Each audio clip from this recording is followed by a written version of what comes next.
Hello, welcome back to my journey on building my very first guitar. This is it right here. In today's video, we are going to put the finishing touches on this guitar before I bring it to New York to give to Colleen. As you can see, it's in a little bit less of a complete condition than it was when we last saw it, but that, I've got reasons. First off, the lacquer is still curing. You can kind of see that it's rough.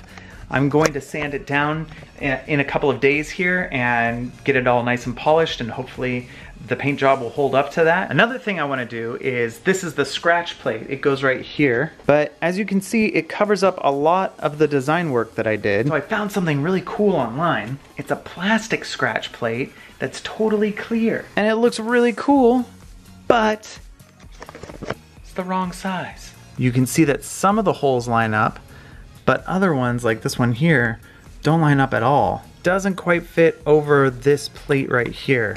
So it's in position here, no problem, but down here, it's overlapping. So that was kind of a bummer. When I put this on, I thought it looked really cool, but it wouldn't work. So I decided, well, I want this. This one's not gonna work. Why don't I make one myself? So I went out and got some plastic sheets, and I'm gonna try and cut these out with a router. A router is a tool that spins very, very fast. It's kind of like a drill, but it cuts into things. And I've used one once for stagecraft. I've never used one for intricate stuff like this. I've never used it for this material. So worst case scenario, I ruined the pick guard that actually works. Best case scenario is I get one of these that I made myself so it feels even cooler, and we can see the design on the guitar better. So I think that might be worth possibly doing damage to this, I hope.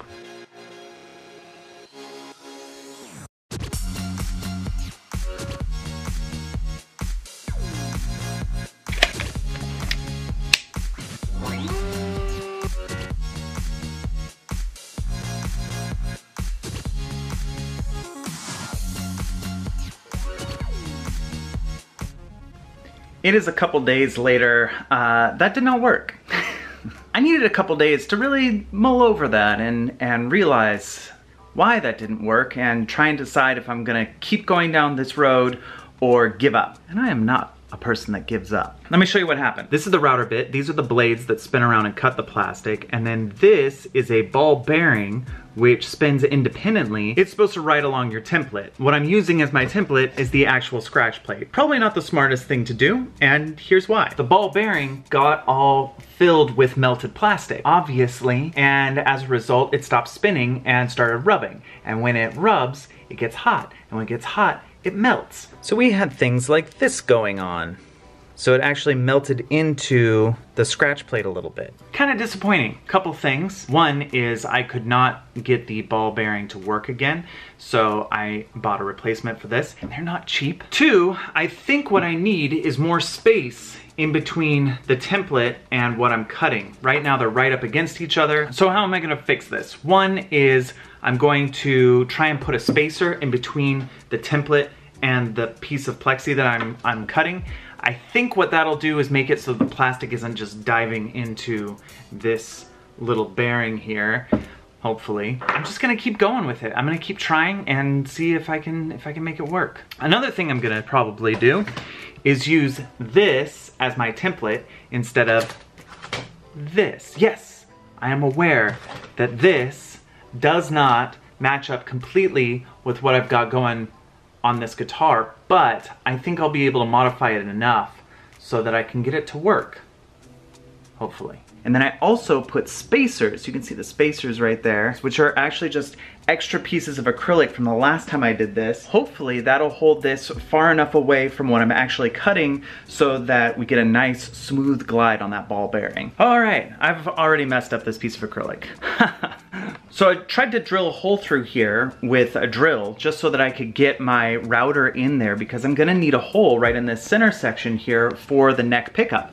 However, it just totally cracked the whole thing. There's a crack running all the way up into this section here. That's where I drilled, and you can see a crack already going through here, which is gonna mess up this whole section. And this was my backup piece of plexiglass, so I'm gonna need to go buy another piece of plexiglass to do this. I'm not sure how I'm gonna make this work. So I'm gonna do some experiments on this before I get the next piece of plexiglass so that I don't just mess up the next one too. Okay, I took a quick jaunt to the store and now I've got more opportunities to mess up, which is good because every time I mess up, I learn something. So I'm gonna learn some more things here. Hopefully I'll learn quickly so that I have a finished product soon, but I got a bunch of pieces of plexi, so let's do it.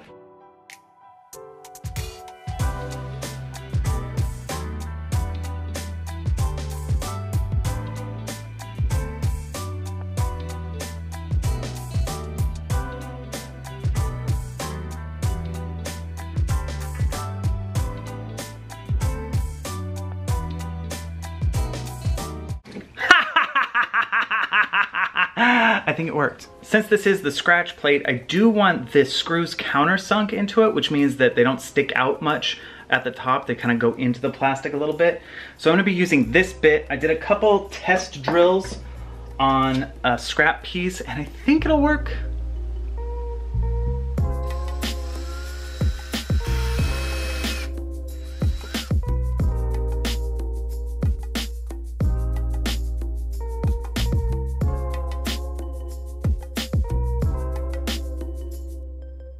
All right, let's see how she looks after all that.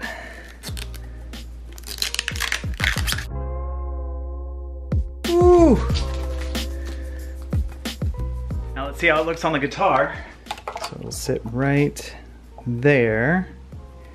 And I'd say that is pretty cool. All that work for something that you're supposed to look through. You don't even see it, it's not there. But it's protecting the guitar from some aggressive picking, and it's really cool. There's a little spot right here where I nicked it a little bit. I'm not quite sure how that happened. I'm not sure if you can see that, but there's a little nick in it.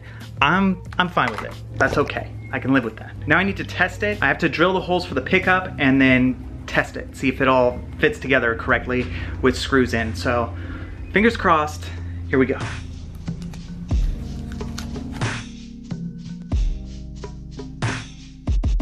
That is awesome. That looks great. That was totally worth it. Worth the learning experience. I now know how to do that, so if I ever make another guitar where I need a clear pick guard, which probably will happen a lot because I want to do a lot of cool paint jobs, hopefully I won't have to go through like several different things of plexiglass to get to this point, but now I'm here, I've got it, and now I've got to go show my wife because I'm very proud of myself. It is a brand new day and I am going to work on the neck of the guitar today, really fine tune it. I've done a little bit of work on the fretboard, but today I'm gonna give it just that extra little bit of love that's gonna make it play just beautifully, hopefully, unless I screw it up, because, you know. So I have this little doohickey here, which I can put on the neck of the guitar to see if it is straight. And there's a little bit of rockage here. See that little gap? We're gonna fix that with a truss rod. Most guitars have a little hole either up here or at the other end of the neck, and if you put a little Allen key in there, you can adjust a rod that's going through the neck of the guitar and it'll bend the guitar neck one way or another. Now you'll notice I'm pushing at the other end of this rod now and there's no rock at all. So this is one straight neck. There are 2 frets on this guitar that are still a little high, so I'm gonna sand them down again and then repolish everything. I'm gonna do a really thorough job this time, and so I'm gonna be masking up the entire fretboard in order to get this done.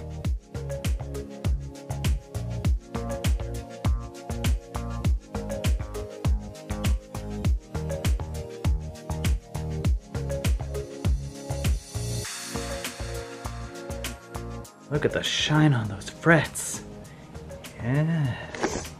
Look at the shine on my forehead. I'm very hot. It's very hot in here, and that was a lot of work, but those frets are shiny, they are smooth, they are rounded, they are flat, they are going to make beautiful music. I'm very pleased with this. I'm very excited. Time to take off the tape. All right, that is beautiful. Yes.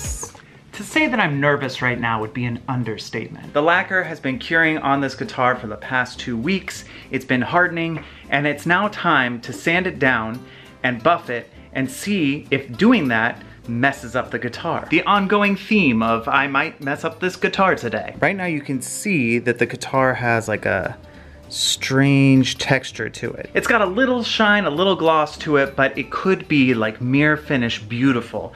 And that's what I'm trying to do. And that's the whole reason I used that lacquer in the first place. So I've been going back and forth in my head like, should I do this? Should I not? I'm just gonna do it. I'm gonna start on the back. If I mess it up, then we'll deal with it then. But if I don't mess it up, it could look like a professionally made guitar, which is really what I'm going for here. But it does require me to take the whole thing apart, so that's what I'm gonna do next. I made this out of a scrap piece of cardboard, and I'm gonna put all the screws where they were on the guitar into these different holes here, and that'll help me keep organized. I heard that it was important for the same screws to go into the same holes when they go back together. I don't know if that's true or not, but I'm not gonna risk it. I'm just gonna use my little map that I've got here.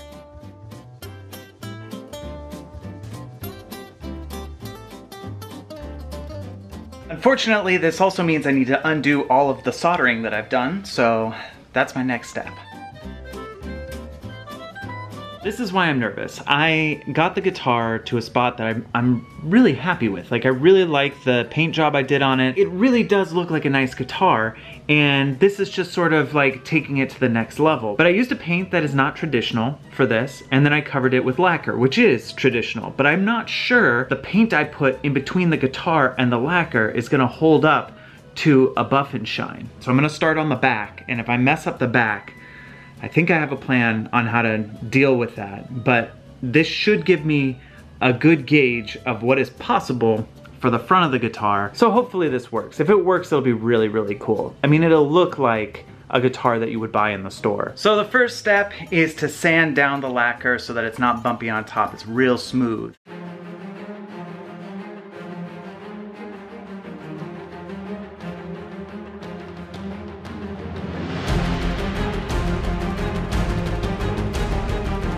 Okay, so here's the thing. That did not work. It started taking off the paint right here at the base of the guitar. You can see the paint's kind of chipping away here.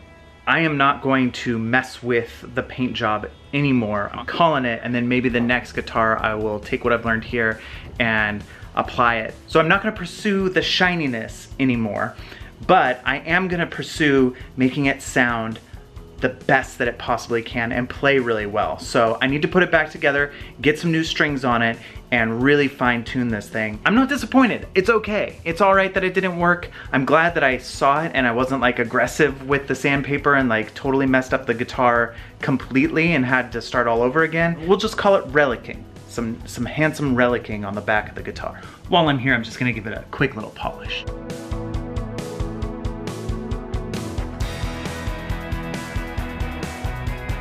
Even just that quick little polish, I think, made the colors pop a little bit more. So I'm glad I did that, and now I'm gonna put the whole guitar back together and keep moving forward.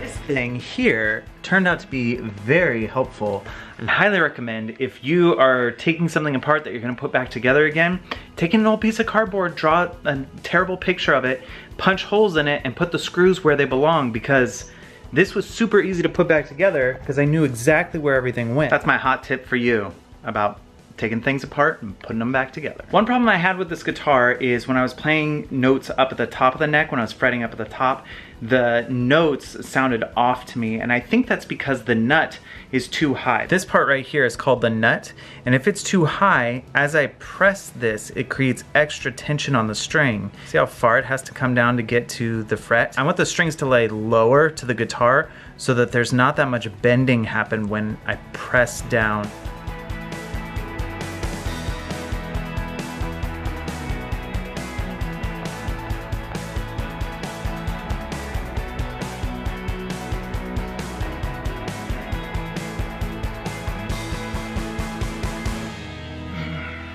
All right, here she is, all done.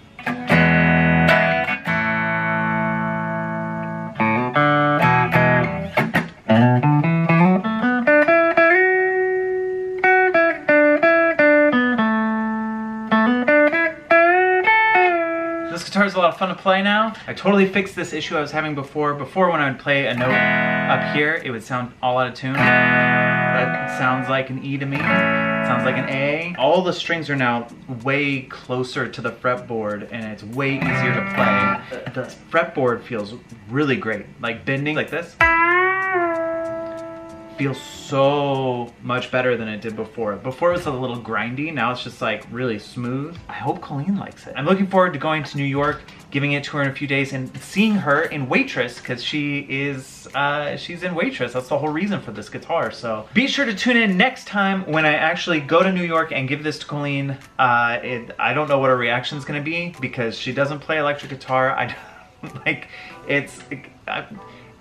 It's a cool gift. I think it's a really cool gift. It's also kind of a weird gift if you think about it. So I hope that she really likes it. I'm excited to see what her response is gonna be to this. But I think it looks really cool and yeah, I built a guitar.